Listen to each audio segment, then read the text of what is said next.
Welcome to episode 7. We're going to talk about movement and exercise in pregnancy. And I'm joined here with my daughter Maddie. My name is Andrea. We are co-hosting the Blooming in Mom series. How are you today, Maddie? I'm great. How are you? I'm doing well too. Movement during pregnancy is not about doing fitness hardcore, right? It's not about losing weight. It's not about doing the goals that you had when you were exercising before pregnancy.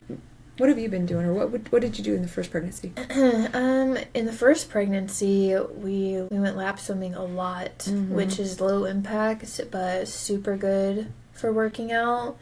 But I haven't done that very much this pregnancy because, well, for one, it's winter, and it's hard to do that now with a toddler. Yeah, you don't want to take him out into the cold. Yeah, because we have an outdoor pool. We could get a membership and do an indoor pool, but we'd still have the whole toddler situation. Yeah. So now I just do different workouts in this pregnancy versus my first pregnancy. Yoga.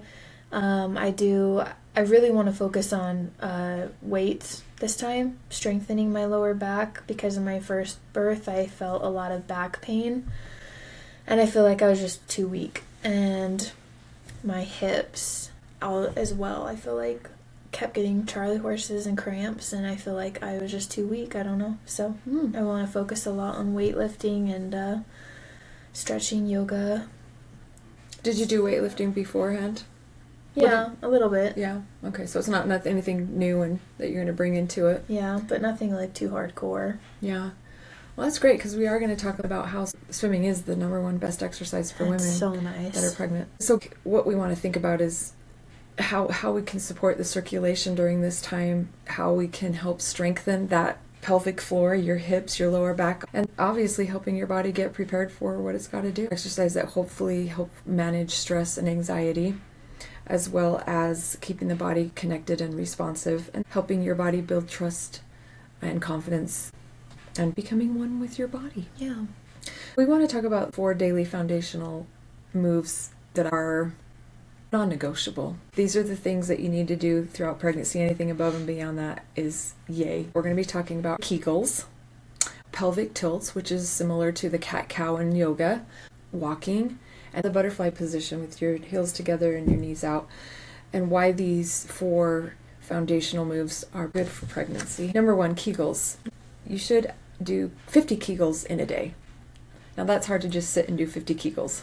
Yeah. So how do you incorporate it within your day? How do you make it part of your daily rhythm? It's good to just do it after you go to the bathroom while you're sitting there. Yeah, okay. Each time you go, just do 10 kegels each time. Yeah. And then you'll get to your 50 in no time if you go to the bathroom like I do.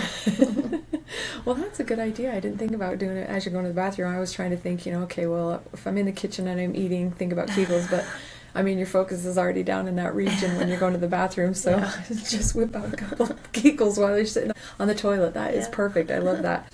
Kegels are one of the foundations. When the pelvic floor is supported and responsive, it takes pressure off the lower back. It helps create stability from below, which often eases strain above. Kegels actually strengthen that pelvic floor to support labor. The second we're going to talk about is the cat-cow. What's good about that? Yeah, so with cat and cows, it can mobilize your spine, releasing tension. It can improve your circulation, and it gently realigns the pelvis. You want to do it slow, don't rush it, and follow your breath with each cat. Breathe in, and with each cow, you breathe out. So in this guide that we have in the Blooming in Mom's Pregnancy book that's available on Etsy, but there is a quick guide chart that we have available. We put this up as a link in one of our episodes. I think it was the first nutritional foundation. There is a box here for daily movement that gives you how many to do of each of one. So when she's talking about the cat-cow, you want to try to do 25 of those in a day. And you could do that before bed. Just crawl on your bed and do it, or do it while you're watching a TV show or something. And another thing, it can help with the position of your baby. Let's talk about the third one now, which is walking. Why is walking such a good exercise for women in pregnancy? It keeps your muscles from stiffening and it supports your circulation, which helps prevent lower back discomfort from building up. It improves your oxygen delivery, it supports your blood sugar balance and digestion, it builds endurance naturally, and it helps baby settle into a good position. And there's also an emotional layer to walking, and if you walk alone, you can have mental space. It helps process emotions and fears. It supports your nervous system. It creates rhythm and grounding. So how much walking should we do a day? 1 mile a day. That's it. Nothing crazy.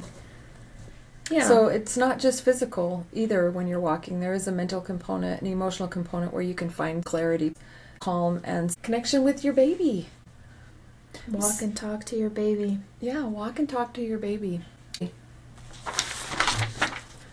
And the fourth non-negotiable foundation exercise for pregnancy is the butterfly. Mm-hmm. Why? The butterfly, my favorite one. Tight hips often pull on the lower back. So this position gently opens the hips and allows the pelvis to soften, which can bring a lot of relief. You don't want to push your knees down with your hands. Just let gravity do the work and just breathe into it.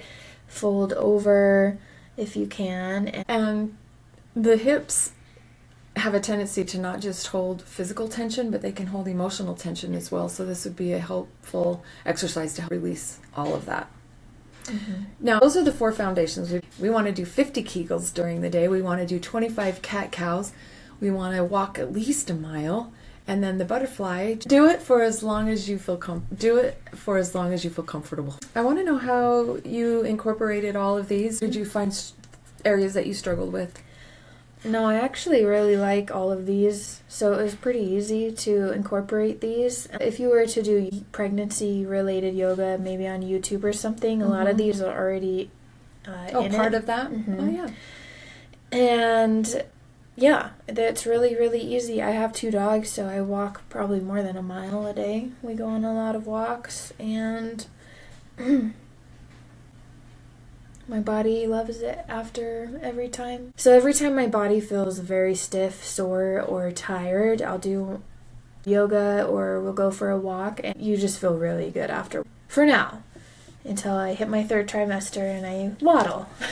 But for right now, it feels really good. It might not be so comfortable, right? Well, thank you for sharing all of that. That's helpful to know how you've incorporated it into your routine for yourself. How often would you say you try to do your prenatal yoga? At least every other day. Mm-hmm. But every day would be the goal. But when I try and do it with Jax around, he'll just try and climb all over me and cry if I can't pick him up while I'm doing a warrior 1 pose. It's kind of like goat yoga. Yeah. But the goats all walk all over you. Yeah. But they don't cry at you. Yeah, they just Maddie, you mentioned having some issues with your lower back and your pelvic region last time. Can you talk a little bit about that? Mm-hmm. Yes, I had issues with my pelvic floor. It was extremely painful in my last trimester to even lift a leg up barely an inch, or to walk, or to lay down and then switch sides. It was super painful. And then my lower back wasn't too painful until I gave birth. So you didn't really have too much back issues during pregnancy. It was just afterward where you felt like most of your labor was coming in from your back? Yeah. Mm-hmm. Gotcha. Okay. Knowing that you had a little bit of issues with your, not a little bit, quite a bit actually, with your pelvic floor region, what are you trying to do to help that this time? There's not much you can do with that extreme of pain. You can definitely try and minimize it with all of these. Maddie, I remember what it was. It was pelvic girdle pain. Oh, PGP. Yes, that's what it was. It's very hard to get rid of it completely, but you can definitely try and minimize the pain. I've been doing these, and just because you have pelvic girdle pain in your first pregnancy doesn't mean that you're going to get it in your second. But it can happen. So definitely want to try and minimize that. Is that why you decided to focus more on weights this time? Yeah, I want to strengthen everything on my lower half. I'm going to look big down here and like a stick on my upper half because I'm not doing much upper body workouts right now.